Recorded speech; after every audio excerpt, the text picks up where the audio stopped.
오늘 삼고자 합니다. 전체로 알고 있는 삼손의 그 치명적인 잘못이 있다면 바로 자기 눈으로 보기에 좋은 대로 행하는 그런 모습이라고 볼 수 있습니다. 오늘 본문을 보면 삼손은 블레셋이 점령하고 있는 딥나라고 하는 지역에 내려갔다가 한 여자를 만납니다. 그리고 첫눈에 반하죠. 그래서 자기 동료에게 와서 그 블레셋 여자와 결혼할 수 있게 해달라고 때를 쓰며 간청을 합니다. 당연히 부모는 반대를 합니다. 오늘 본문 3절의 말씀을 다시 한번 읽어보도록 하겠습니다. 그의 부모가 그에게 이르되 내 형제들의 딸 중에나 내 백성 중에 어찌 여자가 없어서 내가 할례 받지 아니한 블레셋 사람에게 가서 아내를 맞으려 합니다. 삼손이 그의 아버지에게 이르되 내가 그 여자를 좋아하오니 나를 위하여 그 여자를 데려오소서 하니라. 이 삼손이 아버지가 부모가 그 얘기를 듣자마자 도대체 왜 그런 짓을 하느냐, 우리 주변에 훨씬 더 좋은 여자들이 많은데 왜 이방 여자들, 할례받지 않은 이방 여자들 중에서 아내를 맞으려고 하느냐. 그때 삼손이 뭐라고 말하죠? 내가 그 여자를 좋아하고 나를 위하여 그 여자를 데려오소서. 여기서 나오는 내가 그 여자를 좋아하오니 라는 이 표현이 참으로 의미심장한 뜻을 담고 있습니다. 저는 이것은 그 당시 타락한 이스라엘 사회의 모습을 한마디로 압축해 놓은 그런 모습과 같죠. 우리가 잘 알고 있는 사사기 17장 6절의 말씀 같이 한번 읽어보겠습니다. 그때에는 이스라엘에 왕이 없었으므로 사람마다 자기 소견에 옳은 대로 행하였다. 이 말씀이 마지막에 사사기를 마무리하면서 이 말씀이 기록이 됩니다. 그때에는 이스라엘에 왕이 없었으므로 사람마다 자기 소견에 옳은 대로 행하였다. 자기 소견에 옳은 대로라는 이 원문을 해석을 해보면 그의 눈에 좋은 대로라고 번역할 수 있습니다. 그래서 오늘 본문 3절에 삼손이 말하는 것, 내가 그 여자를 좋아하오니 라는 이 말이 결국 내 눈에 그 여자가 좋사오니라고 이렇게 해석할 수 있는데 결국 같은 의미로 볼 수 있죠. 또 14장 7절에도 보면 그가 내려가서 그 여자와 만나니 그 여자가 삼손의 눈에 들었더라라는 표현도 나오는데 같은 의미입니다. 이것으로 알 수 있는 것이 무엇인가? 바로 삼손은 자기 눈에 좋은 대로 행동하는 사람이었다는 것입니다. 그리고 그것은 눈에 좋은 대로 행하는 그 당시 타락한 사사시대의 정신과 부합했다고 볼 수 있습니다. 오늘 우리가 살고 있는 이 대한민국은 어떤가요? 사사시대의 모습이 아닌가 생각이 들 정도로 너무나도 악한 모습을 그대로 보이고 있습니다. 오늘 우리가 사는 이 시대, 너도 나도 다 눈에 좋은 대로 행하는 그런 시대라고 말씀드릴 수 있습니다. 정치, 목회자의 공통점이 있다면 사람들 눈에 띄는 곳에서 일한다는 공통점이 있죠. 그렇기 때문에 사람들 눈에 보이는 곳에서만 아주 신경을 쓸 위험이 있습니다. 그래서 사람들 앞에 보일 때는 그저 굉장히 아주 그럴듯한 사람으로 보이지만 그 속의 모습은 너무나도 치명적이고 악한 모습들을 우리가 찾아볼 수가 있습니다. 그래서 자칫 잘못하면 겉모습만 그럴듯한 그런 모습으로 전락될 위험이 많이 있는 사람들입니다. 그리고 현실적으로 이런 잘못된 자리로 빠지는 그런 경우들을 우리가 너무나도 쉽게 찾아볼 수 있죠. 더군다나 이 시대가 추구하는 것이 내 눈에 좋사오니라는 생각과 너무 밀접한 관계가 있다는 것을 우리가 너무나도 쉽게 찾아볼 수 있습니다. 우리는 이런 모습들을 두려워해야 됩니다. 바로 이 사사시대의 가슴 아픈 현실이었고 동시에 삼손을 몰락하게 만든 근원적인 원인이었다는 것을 우리는 결코 간과해서는 안 될 것입니다. 지금 우리가 이런 모습으로 우리 눈에 보이는 대로 내가 원하는 대로 내가 마음에 드는 대로 그렇게 행하는 그런 일들을 우리가 방치해둔다면 결국 사사시대의 몰락처럼 이 나라와 민족도 그렇게 몰락해 버릴 수밖에 없다는 것을 잊어서는 안 될 것입니다. 창세기 인류를 대표하는 아담과 하와를 무너뜨릴 때 사탄이 사용했던 수법도 똑같은 방법이죠. 창세기 3장 6절의 말씀을 보겠습니다. 그 여자가 그 나무를 본즉 먹음직도 하고 호암직도 하고 지혜롭게 할 만큼 탐스럽기도 한 나무인지라. 여자가 그 열매를 따먹고 자기와 함께 있는 남편에게도 주매 그도 먹은지라. 호암직도 하고 먹음직도 하고 또 자기 소견에 옳은 대로 또 눈에 좋은 대로 내 눈에 그 여자가 좋사오니 이런 얘기들이 거의 똑같은 맥락이라고 볼 수 있습니다. 삼손에게 그 여자는 그저 사탄이 먹으라고 유혹했던 선악과와 같은 존재라고 볼 수 있죠. 다윗도 마찬가지입니다. 우리가 아는 성군이었던 다윗이 큰 범죄를 저지르게 되었던 그 상황이 사무엘하 11장에 기록이 되어 있습니다. 2절의 말씀 한번 같이 읽어보겠습니다. 저녁 때에 다윗이 그의 진상에서 일어나 왕궁 옥상에서 거닐다가 그곳에서 보니 한 여인이 목욕을 하는데 심히 아름다워 보이는지라. 이건 역시 내 눈에 조사온이라고 같은 맥락이라고 볼 수 있죠. 이 장면은 다윗이 옥상을 어슬렁거리다가 어떤 여자가 목욕하는 모습을 본 것인데 여러분 한번 생각해 보세요. 지금 다윗이 서 있는 곳은 왕궁 옥상입니다. 일반 가정집처럼 이렇게 다닥다닥 붙어 있는 그런 집이 아니죠. 상식적인 선에서 생각해 봐도 그날 다윗이 목욕하는 여자를 보았다는 것은 눈으로 보기에 목욕하는 여인이 신이 아름답다고 느낄 만큼 그렇게 가까운 거리가 아니었다는 것입니다. 근데 그 한 여자가 목욕하고 있구나 하는 그 정도로 여자가 지금 목욕하고 있구나라고 알 수 있을 정도, 그 정도의 거리였다고 볼 수가 있죠. 그렇다면 이것이 어떤 것을 의미하는 것일까? 멀리서 목욕하고 있는 한 여자에게 다윗이 그렇게 마음을 빼앗긴 것은 그의 내면의 영적인 상태에 문제가 있었기 때문이라는 것을 의미하고 있는 것입니다. 다시 말해서 멀리서 어떤 여인이 목욕을 하고 있구나라는 생각만으로도 마음을 다 빼앗겨버리는 것은 이미 그 내면의 영적인 상태가 무너져 있었기 때문이라고 말씀드릴 수 있습니다. 오늘 본문의 삼손도 마찬가지죠. 겉으로 쉽게 자기 눈으로 보기에 좋은 한 여인에게 마음을 뺏길 수 있었던 것은 그만큼 삼손의 영적인 상태가 덩들어 있었기 때문이라고 밖에 볼 수 없습니다.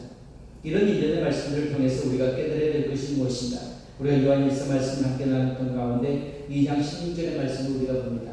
이 세상에 있는 모든 것이 육신의 정욕과 안목의 정욕과 이생의 자랑은 다 아버지께로부터 온 것이 아니요 세상으로부터 온 것이다. 이 말씀을 세번역으로 번역을 해보면 안목의 정욕을 눈의 욕망이라고 표현을 하고 있습니다. 타락한 인간의 눈으로 보는 것이 얼마나 위험한지를 경고하고 있는 것이죠. 말씀을 준비하기 위해서 이 말씀을 묵상하면서 제 안에 이런 고민이 끊어지지 않았습니다. 이 시대의 정치가들이건 기업가들이건 청년들이건 목사들이라 할지라도 다 눈의 욕망으로 공격당하는 시대에 과연 우리는 어떻게 하면 좋을까? 나는 어떻게 하면 좋을까? 어떻게 삼손처럼 자기 눈에 좋은 일을 행동하는 그 인간의 본능을 제어할 수 있을까? 이런 고민을 하게 됩니다. 종신대 신국원 교수님이라는 분이 계신데 이분이 책을 썼는데 재미있는 제목의 책입니다. 니고데모의 안경이라는 책이 있는데 이 책의 안경이 왜 니고데모의 안경인가 하면 당시 유대사회의 지도자였던 니고데모는 하나님과 전혀 상관없는 자기 나름대로 인간적인 안경을 끼고 세상을 바라보고 있었다는 겁니다. 근데 그 밤에 예수님과 대화를 나누던 중에 그 세상적인 안경을 내려놓게 되는 그 사건을 경험하게 되죠. 자기가 가지고 있던 그 가치관과 완전히 바뀌는 그 사건을 가지고서 저자는 니고데모의 안경이라는 컨셉으로 풀어간 것입니다. 모든 인간은 다 자기 나름대로의 안경을 쓰고 있습니다. 그 안경으로 보기 때문에 때로는 삐딱하게 보는 사람들은 계속해서 하나 열까지 다 삐딱하게 보죠. 또 지나치게 긍정적으로 보는 사람은 다 긍정적으로 보는데 그것도 그것은 안경 때문이라는 것입니다. 그런 사람들이 해결할 문제가 많은데도 그 문제들이 하나도 다른 그 문제 눈에 들어오지 않습니다. 십자가를 바라보면서 눈물을 흘릴 수 있는 것도 우리에게는 바로 은혜의 안경이 있기 때문이죠. 이런 의미에서 우리는 하나님께 간절히 기도해야 될 것입니다. 우리가 착용하고 있는 니고데모의 안경, 편견의 안경을 바꾸어 달라고. 그래서 그 사람의 내면은 보이지 않고 그저 외적으로만 보이는 그런 안경을 은혜의 안경으로 바꾸어 달라고 우리가 하나님 앞에 늘 기도해야 될 것입니다. 우리가 살고 있는 이 세상의 트렌드처럼 보이는 내 눈에 보기에 좋사원이라는 이 안경을 낀 채로 탐욕의 유혹을 받고 있다면 우리는 더 이상 지체할 시간이 없습니다. 이제 그 안경을 벗고 주님께서 우리에게 마련해 주신 십자가로 우리가 그 십자가의 시선으로 주님의 시선으로 세상을 바라봐야 될 것입니다. 아멘. 그래야만 세상을 보는 그 시선이 달라질 수가 있는 것이죠. 세상을 보는 시선이 달라지는 것이 얼마나 중요한지 모릅니다. 창세기 13장 10절의 말씀을 한번 보겠습니다. 이에 롯이 눈을 들어 요단 지역을 바라본즉 수월까지 온 땅에 물이 넉넉하니 여호와께서 소돔과 고모라를 멸하시기 전이었으므로 여호와의 동산 같고 애굽 땅과 같았더라. 지금 롯은 니고데모로 말하면 예수님을 만나서 안경을 바꾸기 전 자기 나름대로 안경을 쓰고 소돔과 고모라를 바라보고 있다는 것이죠. 롯은 그 땅을 여호와의 동산 같고 애굽 땅과 같았더라고 보고 있습니다. 롯의 안경이 그렇게 보게 만든 것이죠. 결국 롯은 겉으로 보이는 그 화려함에 취해서 망하는 길로 가고 말았던 것이죠. 우리가 서둘러야 될 이유가 바로 있습니다. 우리가 내가 그 망하는 길로 가는 것을 깨닫지 못하고 계속해서 그 길로 간다면 우리는 빨리 그 안경을 벗고 주님의 시선으로 세상을 바라볼 수 있는 우리가 되어야 될 줄로 믿습니다. 아멘. 하나님이 아브라함에게 원하셨던 것도 같은 맥락으로 이해할 수 있죠. 이어지는 14절의 말씀을 보겠습니다. 룻이 아브라함이 떠난 후에 여호와께서 아브라함에게 이르시되 너는 눈을 들어 너 있는 곳에서 북쪽과 남쪽 그리고 동쪽과 서쪽을 바라보라. 하나님이 바꿔주신 안경으로 세상을 바라보면 이 세상은 더 이상 정욕의 대상이 아니라 가슴 벅찬 꿈을 제시하는 비전의 대상이 될 수 있다는 것을 말씀하고 있습니다. 아브라함은 하나님이 가르쳐 주시고 바꿔주신 안경으로 세상을 바라보았기 때문에 이제 그의 후대에 믿음의 추상이라는 그 이름으로 각인되는 영광스러운 인물이 될 수 있었던 것입니다. 지금 우리는 어떤 시선으로 어떤 안경으로 세상을 바라보고 있는지요? 아브라함의 눈으로 바라보고 있습니까? 아니면 조카 롯의 눈으로 세상을 바라보고 있습니까? 부디 조카 롯의 눈이 아닌 아브라함의 눈으로 세상을 바라볼 수 있도록 하나님께서 우리 안경을 바꿔주시기를 기도해야 될 줄로 믿습니다. 아멘.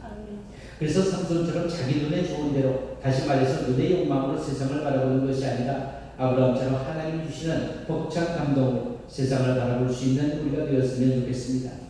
열왕기하 6장에 보면 엘리사와 그의 젊은 사환의 이야기도 등장을 합니다. 열왕기하 6장 15절의 말씀을 같이 보겠습니다.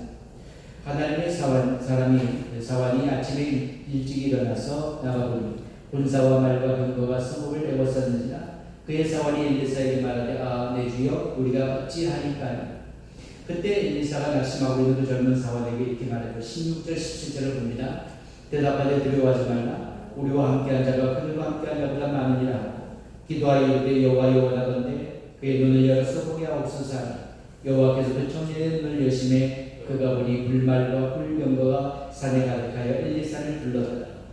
엘리사는 하늘 여호와께 젊은 사환의 눈을 열어주시기를 구했고 여호와께서 그 사환의 눈을 여셨을 때 그의 안경이 바뀌어서 이제 전에는 보이지 않던 불말과 불병거가 산에 가득해서 엘리사를 둘러싸고 있는 것을 볼 수 있게 된 것입니다. 저는 예배를 마치고 돌아설 때마다 정말 이 엘리사의 심정으로 기도합니다. 하나님이 원하는데 우리 성도님들의 눈을 열어서 하나님의 귀하신 뜻을 주님의 시각으로 볼 수 있게 해달라고 그렇게 기도합니다. 아멘. 우리가 아무리 소리 높여 찬양을 하고 아무리 기도해도 눈이 열리지 않으면 소용이 없죠. 그저 자기를 죽이려 달려드는 적들만 눈에 보일 뿐입니다. 우리의 시선이 바뀌어야만 두려움 대신 하나님의 도우심과 일하심을 보이게 되는 것이죠. 우리의 시선이 바뀌어야만 하나님이 속히 우리의 영역을 바꿔주시도록, 그래서 욕망이 아닌 비전을 바라보고 두려움이 아닌 주님의 일하심을 바라볼 수 있도록 해달라고 우리가 하나님 앞에 기도해야 될 것입니다. 바로 우리의 시선, 우리의 안경이 제대로 바뀌어야 된다는 말씀입니다. 두 번째로 본문에서 발견되는 삼손의 문제점은 바로 하나님 주신 귀한 은사를 너무나도 사소한 것에 낭비하고 있다는 것이죠. 역사의 장면에 등장하자마자 여자를 밝히는 것으로 시작한 삼손, 죽기 전까지 자기 사명에 대한 인식이 없었던 것을 알 수 있습니다. 혹시나 해서 13장부터 16장까지 꼼꼼하게 여러분이 읽어보아도 그저 설지나가는 한 문장에서도 블레셋에 고통당하는 자기 민족을 위해서 하나님께서 부르셨다는 자기 사명에 대한 인식이 삼손에게는 없었던 것을 확인할 수 있었습니다. 삼손의 인생에 딱 두 가지가 이렇게 삼손의 인생을 딱 두 가지로 요약할 수 있는데, 하나는 태어날 때부터 아주 어마어마한 하나님의 기대감을 갖고 태어난 인생이라는 것입니다. 민족을 위해서 쓰임받도록 하나님이 예비해 놓은 인생이라는 것이죠. 그런가 하면 또 하나는 하나님이 주신 그 고귀한 그 은사와 그 사명을 너무나도 사사롭게 허비하다가 끝내버린 인생, 바로 이것이 삼손의 삶이라는 것입니다. 삼손이라는 인물을 살펴봐야 되겠다고 생각한 것은 바로 가슴 아프게도 오늘 우리 주변에 삼손과 같은 인물이 너무나도 많이 눈에 띄기 때문입니다. 우리 자신을 냉철하게 되돌아볼 필요가 있습니다. 먼저 설교하는 전부터 돌아봐야 되면 잘 알고 있습니다. 장로님, 권사님, 그리고 교회 요직에서 섬기는 중직자들도 마찬가지죠. 우리를 위해서 십자가에서 보혈을 흘려주시고 지금도 중보하고 계신 주님이 이 땅의 가슴 아픈 교회의 현실을 바라보시면서 탄식하고 계실 것 같습니다. 사탄의 공격 목표는 그저 우리가 한번 가슴 아프게 하고 한번 죄짓게 하는 것으로 그저 그치는 것이 아닙니다. 사탄의 최종 목표는 무엇입니까? 우리가 우리 신분 의식을 잊어버리고 그저 삼손처럼 살기를 바라는 것입니다. 더도 말고 덜도 말고 그냥 삼손처럼만 살라는 것이죠. 힘도 있겠다, 주목받을 수도 있겠다, 그 현란한 은사를 가지고 여자 따라다니는데 마음껏 사용하라는 것입니다. 바로 이것이 우리 내면에서 부드러운 목소리로 속삭이는 사탄의 달콤한 유혹이라는 것을 잊지 마시기 바랍니다. 예수님의 공생을 시작하신 그 순간에 마귀가 던진 세 가지의 시험도 마찬가지죠.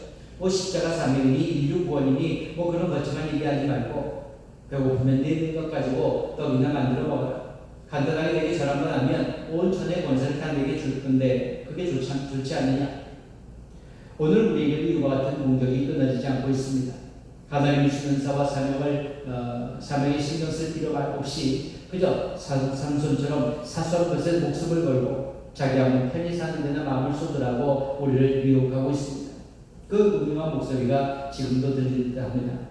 인생을 그렇게 복잡하고 어렵게 사는 쉽게 사는 게 좋지 않나요? 여러분, 이런 소리가 들릴 때 그 소리에 편승해서 그렇게 대충 살아서는 안 될 것입니다. 하나님께서 왜 우리를 불러주셨는지, 하나님께서 왜 우리를 이 도동교회에 우리가 지금 이 맡겨진 이 사명을 감당할 수 있도록 우리를 세워주셨는지를 우리는 늘 잊지 말고 우리는 바라봐야 될 것입니다. 그래서 우리에게 주어진 그 사명을 우리가 끝까지 감당하다가 주님 앞에 서는 것이 우리가 이 땅에 살아가는 삶의 의미라는 것을 결코 잊어서는 안 될 것입니다. 아멘. 여러분, 우리는 과연 어떻게 살고 있는지, 혹시 이 유혹에 놀아나고 있는 것은 아닌지 모르겠습니다. 너무 사소한데 우리의 에너지를 낭비하고 있지는 않은지, 좀 더 극단적으로 말하면 나는 목회자로서 해서는 안 될 짓을 저지르다가 목회 중간에 쫓겨난 적이 없다 하더라도 그것만으로 성공한 목회자라고 말해서는 안 된다는 것을 늘 생각하고 있습니다. 하나님께서 저를 목회자로 부르셨을 때는 주신 사명 감당하라고 부르신 것이지 그저 현상만 유지하고 있으라고 부르신 것은 아니시기 때문입니다. 하나님께서 삼손에게 그렇게 큰 은혜와 은사를 주신 것은 당시 악한 블레셋에게 고통당하는 백성들을 구해내시기 위함이었다는 것을 우리는 결코 잊어서 안 될 것입니다. 그런데 이것은 우리에게도 마찬가지죠. 하나님께서 우리를 구원해 주실 때는 사명과 함께 해주셨다는 것을 잊지 말아야 될 것입니다. 우리는 하나님이 주신 사명을 의식하며 살아가는 우리가 되어야 될 것입니다. 예수 믿는 우리가 악한 짓을 저지르는 것 이상으로 무기력하게 대충 사는 것도 하나님 보시기에 악한 짓이라는 것을 결코 잊어서는 안 될 것입니다. 여러분에게 간곡히 당부하고 싶은 것이 있습니다. 하나님께서 여러분들에게 주신 사명을 발견하시고 사명을 향해서 열정적으로 달려가는 그런 인생이 되기를 원합니다. 여호와께서 아브라함에게 이르시되 너는 눈을 들어서 너 있는 곳에서 북쪽과 남쪽 그리고 동쪽과 서쪽을 바라보라고 하셨던 그 말씀, 바로 하나님께서 우리를 불러주신 그 목적이 무엇인지를 깨닫고 우리가 하나님께서 나를 지금도 사용하시고 지금도 내가 하나님의 뜻에 의해서 움직이기를 원하시는 하나님의 그 기대를 가지고 우리가 이 상황을 둘러보고 바라보고 우리에게 주어진 일이 무엇인지를 기억하며 그 사명을 감당하는 우리가 되어야 될 줄로 믿습니다. 아멘. 저는 새벽에 일어나서 기도할 때 이런 기도를 빼지 않습니다. 오늘도 미워하는 사람이 없게 해주십시오. 왜 이런 기도를 할까요? 아픔과 상처를 주는 사람들이 끊임없이 나타나는 것이 목회 현장이기 때문입니다.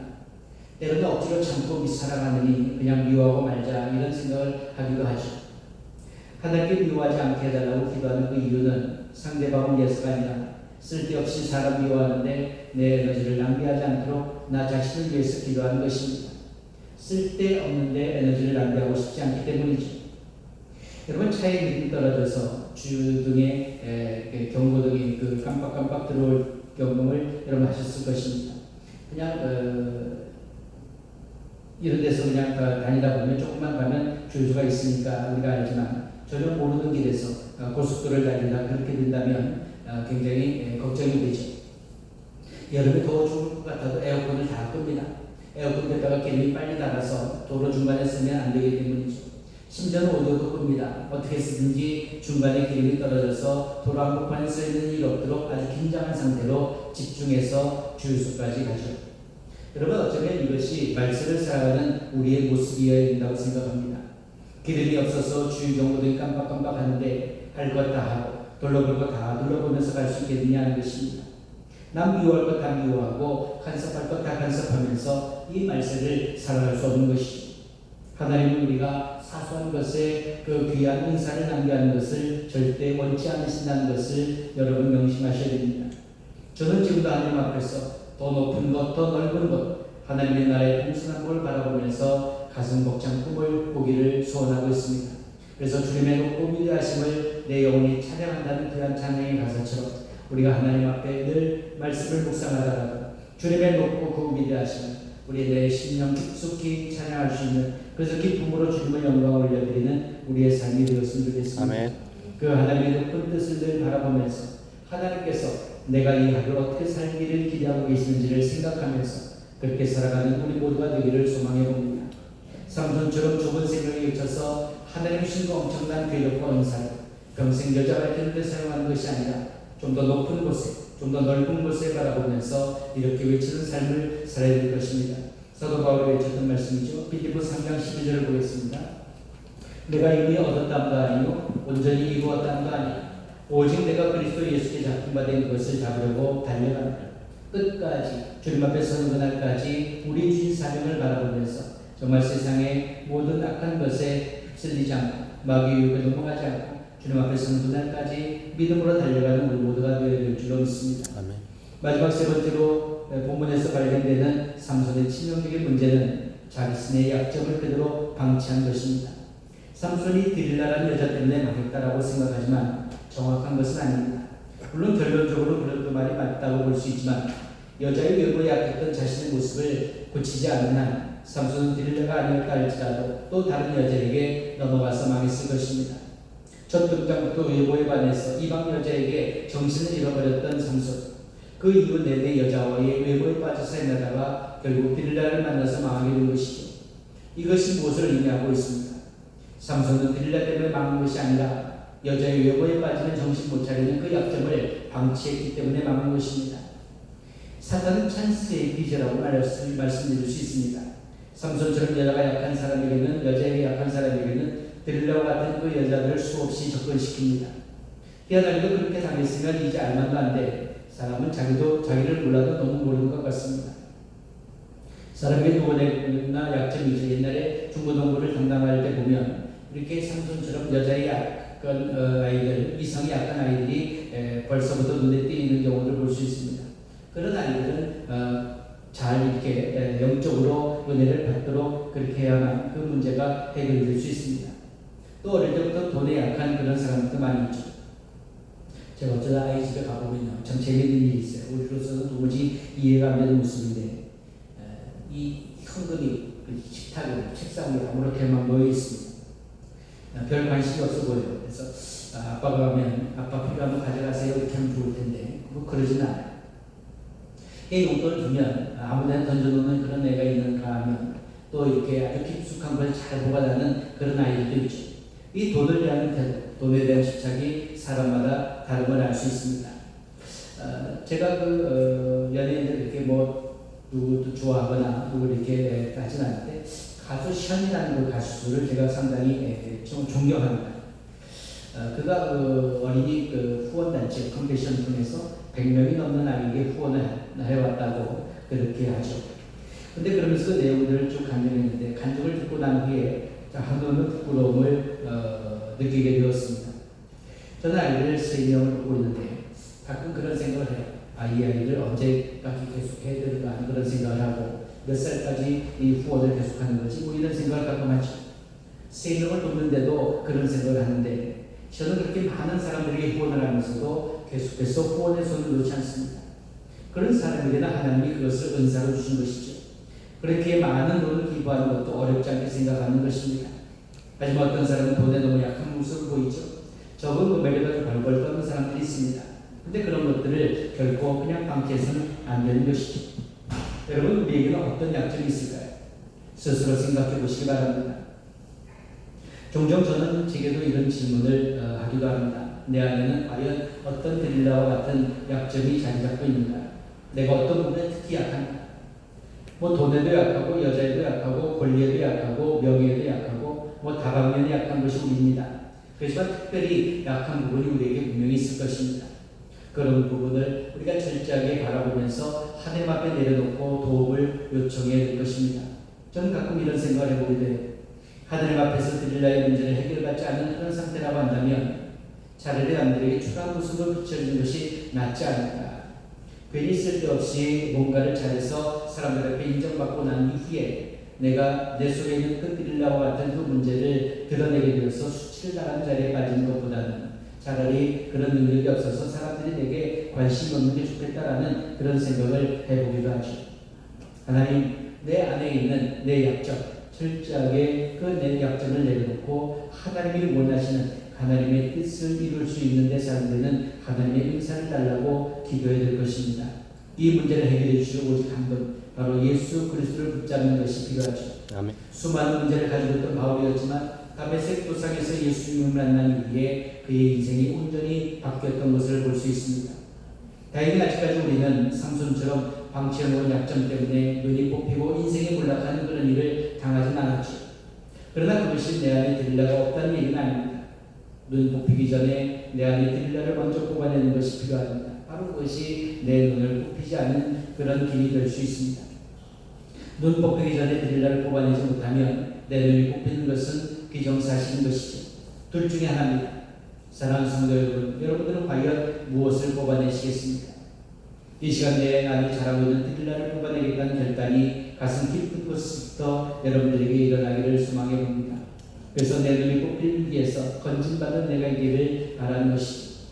어떤 의미에서 보면 이 본문에서 살펴본 이 삼손의 세 가지 잘못, 첫째로 타락한 시대의 편승에서 자기 눈으로 보기에 좋은 대로 행했던 그 결함, 또 둘째로 귀한 은사를 사소한 것을 낭비했던 결함, 그리고 약점을 그대로 방치했던 그의 결함을 가지고 하나님 앞에 나아가서 우리는 간절히 기도해야 될 줄을 믿습니다. 이 치명적인 삼손의 약점이 바로 저와 여러분들의 약점이기도 하기 때문입니다. 이 약점들이 우리 안에서 회복되고 치유되어서 하나님이 우리에게 원하시는 사명을 온전히 감당하는 복된 삶을 살아가는 성도님들이 되시기를 주님의 이름으로 축원합니다. 아멘. 고마우신 아버지 하나님, 오늘 저희들에게 주신 말씀을 우리 마음 안에 깊이 새기기로 원합니다.